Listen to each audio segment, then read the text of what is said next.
Hello, my marvellous sausages, and here we are for the Destiny 2 weekly reset. We're on the 21st of January already. That's nearly 1 month done.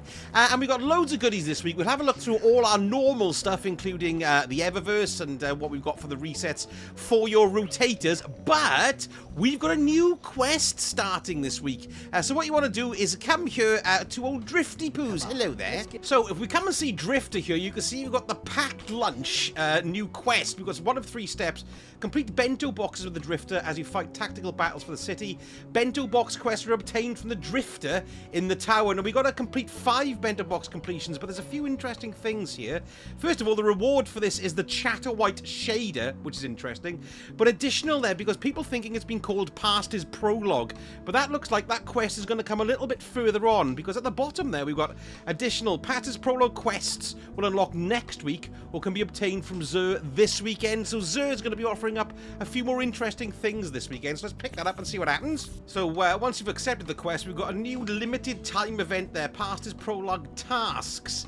So that's strange, but there we go, we'll see. So we can pick these up, look. And they don't seem to cost anything. We've got the details on them here. There's 4 steps on them. Speaking of Drifter in the tower, he seems to be in a playful mood, be ready for anything. Quest reward is a bento token. So the bento tokens are what we use to buy the various goodies. So anyway, let's see what happens here when we grab one of these. Can we only grab one at a time? That was me. No, I've grabbed one, look, so it looks like we can grab all 4. So 2, 3, 4. Let's grab them all.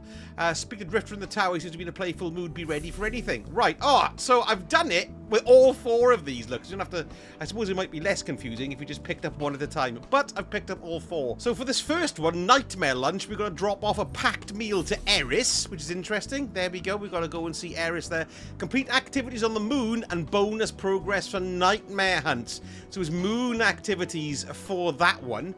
The second one we've got is a dubious bento. Collect dubious celery from defeated targets in Gambit and collect century eggs from defeated combatants on the moon. So that's actually going to tie in with the first bento box. So it does seem to be the best thing to do to grab both of them at the same time. The third one we got is martial mementos. And that is, what's that going to happen with this one? Get final blows with malfeasance with the horde, touch of malice, whisper of the worm, xenophage, or arbalist. And that doesn't seem to matter where we get that. That's interesting. And then finally, the Stuff of Legends. Let's have a look what that one is. It sounds interesting. We've got finished final encounters in any raid or dungeon. Raids provide additional progress. So basically, you're going to have to do 2 raids or 2 dungeons or 1 of each in order to get that one to click. Now, it looks like you could probably do the same one twice, maybe. So the LFG and the what you call it, the fire team finder is going to come in very handy there.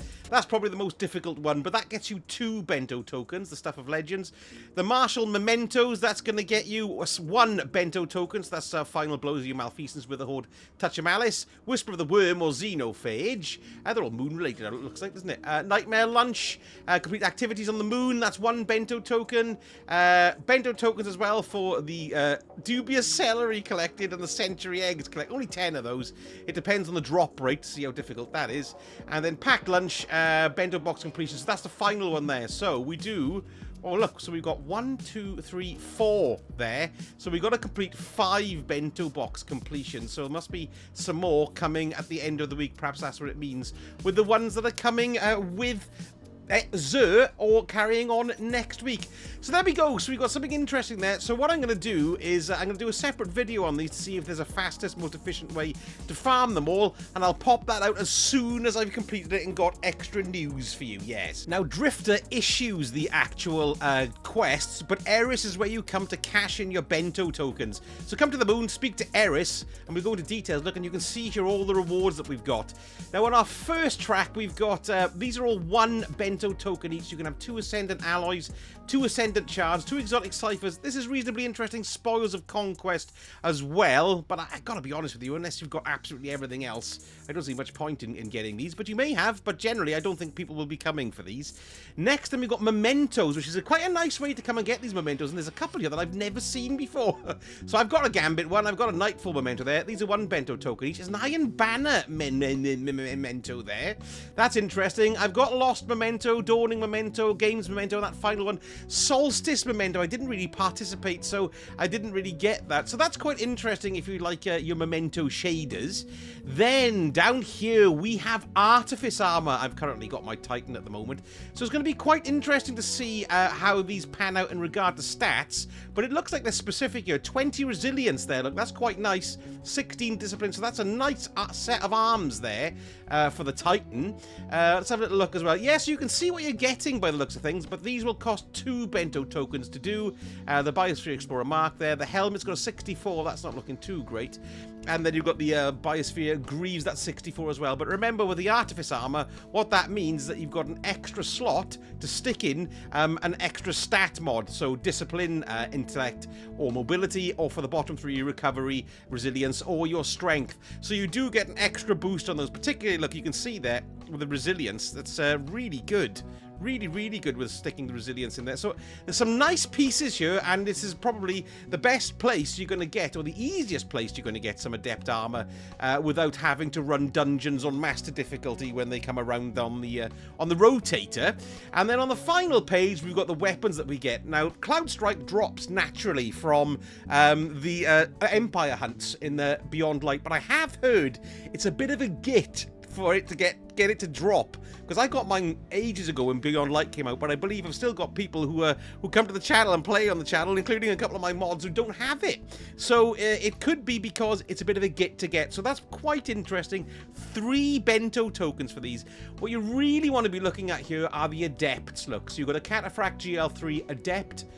So that can only be going flawless in the Lighthouse, as well as the Igneous Hammer there as well. Look, because they're both aren't they? Yes, these are both Doodah weapons, Trial of Osiris weapons.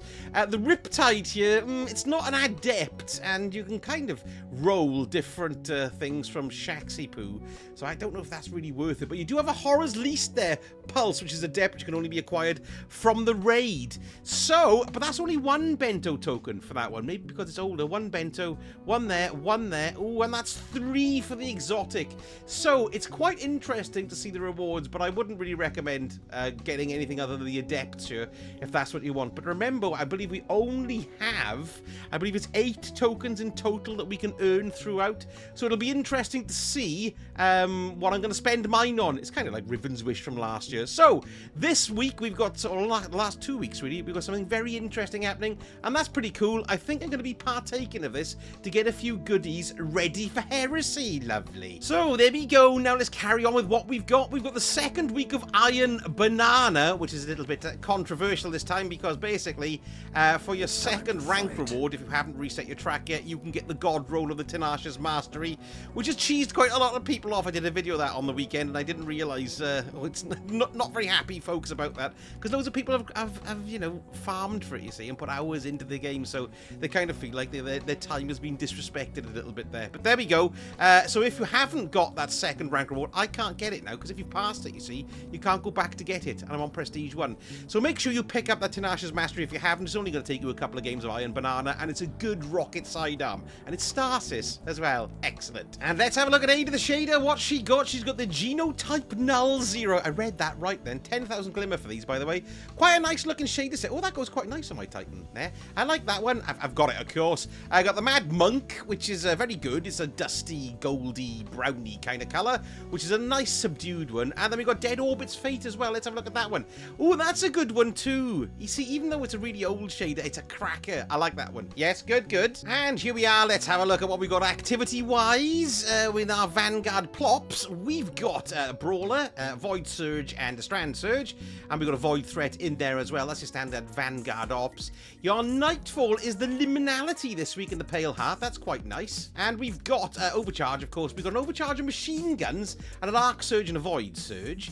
Standard Shielded Foes, Galvanized and all that malarkey. We've got Barrier and Unstoppable Champions, and we've got a Stasis Threat in there as well. And the weapon for the Nightfall rewards is the Slammer, I believe, this week. Let me know in the comments just in case I'm wrong there, but it's the Slammer. And here's the Adept version that you can get from the Grand Master. And looking at the Expert of Onslaught, there's a quick squiz. What do we got here? Extinguish, yeah, we know all that. The boss rotation, it's the Tormentor on the last end there, and we've got Counterfeit as well, which is very, very annoying. I hate hate all these new ones. They're rubbish. Overcharge on a rocket launcher and glaives. What have we got here? Arachnos, that's Fallen Vandal spawn web mines. We've got Fire Pit, which Acolytes spawn fire pools. We've got a Void Threat, and we've got all 3 champions. Crucible this week, of course, we do have the Iron Banana again for its final week. What else do we have? We've got competitive doodads here. Don't forget as well, look, we've got extra Crucible rank this week too, which is nice. So competitive 3v3. We've got Clash is the 6v6 quick play. We've got Rumble, and we've got Elimination as well. We don't have labs because Iron Banana is in the house. And looking at the leg ends, what have we got here? Well, Star-Crossed is the exotic mission. That's the Wish Keeper bow, of course. And then we've got the 2 raids, the 2 pinnacle raids are in here, look. Vault of Glass and Crota's End. And the 2 pinnacle dungeons, first of all, we've got the Warlord's Ruin, so that's well worth running. And the other one is Grasp of Avarice, my favourite dungeon. Now, of course, you can run the master of that then to get Adept armor, but don't forget you can get that with the Bento quest this week instead. So lovely. If you feel like some expert Dares of Eternity, we've got High Vex, then Valtoric at the end. We've got rank and file damage increase and locked equipment, of course. And we've also got Overcharge on glaives, rocket launchers, and a surge on Arc and Void. And the combatants have got a solar threat on them there too. And of course, we've got 2 more weeks to run until the end of this particular episode. So we've got new seasonal challenges this week. What have we got here? Let's have a little look. We've got Fortress 3, so complete part 3 of Act 3 of Kell of Kells. Immortal Wrath, defeat combatants with the Slayer's Fang exotic shotgun anywhere. Actually, you've got to be in the Revenant activities. I've done this one. Commendation Appreciation, earn progress for giving commendations in Vanguard, Crucible, and Gambit. Thanks very much. Have some of that there. Neptune activities, complete bounties, patrols, public events, and lost sectors on Neptune. Expedited Violence, rapidly defeat targets in Crucible, Gambit, or Vanguard. Bonus progress is granted for Guardian Final Blows. Done that one as well. Ooh, nice. Thanks very much. Ultimate Champion, defeat champions in any Nightfall strike on advanced difficulty or higher. And then calibrate long-range weapons. We've got pulses, bows, and trace rifles there too. That gives bright dust as well. So there's quite a lot of bright dust here for this. I think that's the last but one, isn't it? Next week will be the final one. Yes. Right, then let's go and have a look at what we've got in the Eververse. Oh, I've got a couple of bright engrams there to pick up. One. What did I get? Ugh. And one got it. Ugh. There we are, then that's that. Let's have a little look at what we've got for bright dust here. First of all, we've got the Growing Guilt. What's that one? Seraph, I believe, Season of the Seraph. Goldy, greeny, fadey. Look a little bit like an Etruscan vase there. We got Coleoptera. Nice name. The consonants are in the right place. And that's a nice looking one, actually. Isn't it? Yes. Ooh, look at me gun there. There we are. That's good. I like that one. We've got the Inflorescence Transmat effect there. We've got that there. We've got the Bug Catching Emote. Ooh, what's this one? Go on, get it. Get it. That's Savathun's Moths. Do you ever catch it? No, you can't be bothered. Right, what else do we have? We've got the Wanderer's Wagon, which is a sparrow. Oh, it looks like an outside generator, doesn't it? Or it's like the top of a tractor. Is it? Yes. There we go. Yeah, that's quite nice looking. I quite like that one. It does look like a front of a tractor. There we are. That's cool. Down to the rest of the malarkeys, and we've got this Disciples Judgment emote. Oh, now that's a nice one. That's the Rolk kick in the Bolarks. Do it again. 1, 2, 3, and doof. That's quite good, that one. I like it, yes. That's good, that's good. 3,250. Good lord. Robot Dance. This could be entertaining. Oh, that's too slinky for a robot dance, isn't it? Isn't a robot dance supposed to be, if you could see me doing it, I'm being the perfect robot dancer here, yeah. Okay. We've got the Firebreak Shell, which is a large yellow one. There we go, yeah. Looks like you can use that on the sea to bob around as a floating device. Daito White Rabbit Ship, which is quite a nice ship, yes. I see, that's got to be huge in order for you to fit in the cockpit. Ooh, it's quite nice looking, though. The Dread Rover Vehicle. Ooh. Oh, it's a rover. It's a Mars rover looking one. That's quite nice. Oh, that's new for this season. Look at the wheels. What happens when you go? Oh, do the wheels go? Or they just rock back and forth? But there we are. That's not bad. Quite like that. What's this for? The occupational hazard. Oh my god, it's for the icebreaker, which I don't have. Because, my time in Destiny has gone downhill lately. But, well, you never know what's going to happen in the future. Do you? Yes. So this is for the icebreaker. Let's have a look at it. And that is very nice, isn't it? So if you've got your icebreaker, that is an absolute beauty. That's a lovely looking thing, because I don't actually like the way the icebreaker looks, but that makes it look well cool. Nice. That's good. We've got a toe beans projection, so beans on the cat's paws or doggies. We've got the swirling leaf entrance. Yeah. We've got the reef oracle. There it is. And we've also got the fallen arrival. I've fallen and I've arrived. We've got then... Oh, this is great. This is one of the woody ones. You know, woody ones. I'm sure I've got a noise which I can use for woody. Yes. Butterbark. Look, you've got wooden effect things on all the kind of metallic bits, which is quite nice. So that's nice. If you haven't got the Butterbark, it's well worth picking up for a laugh. Neopop Wave, which is a really great, but it's loud. Look at that. It's super shiny, and it's beautiful. Then we got the Circadian Chill. I'm sure Circadian Chill, does this have... No, I don't think it has. Animation on it? Oh, no, it hasn't. It's all the way from the Season of the Dawn look. Nice looking shade of that, though. I do like that one. And then we've got the Royal Welcome as well. So this is a Season of the Orifice, or whatever it was called. Opulence, that's the one. And that's actually quite nice looking, too. Lovely. So, there we go. A new quest involved, which looks pretty cool. I'm looking forward to grabbing some of that new stuff as well. Let me know in the comments what you're going to be going for this week. But I'm also going to be bringing out a video as well in regard to perhaps the best farms and what's the best thing to go and spend your Bento tokens on, and anything it throws up in the meantime. Anyway, thank you so much for watching, and I shall speak to you all again very soon. A sausage.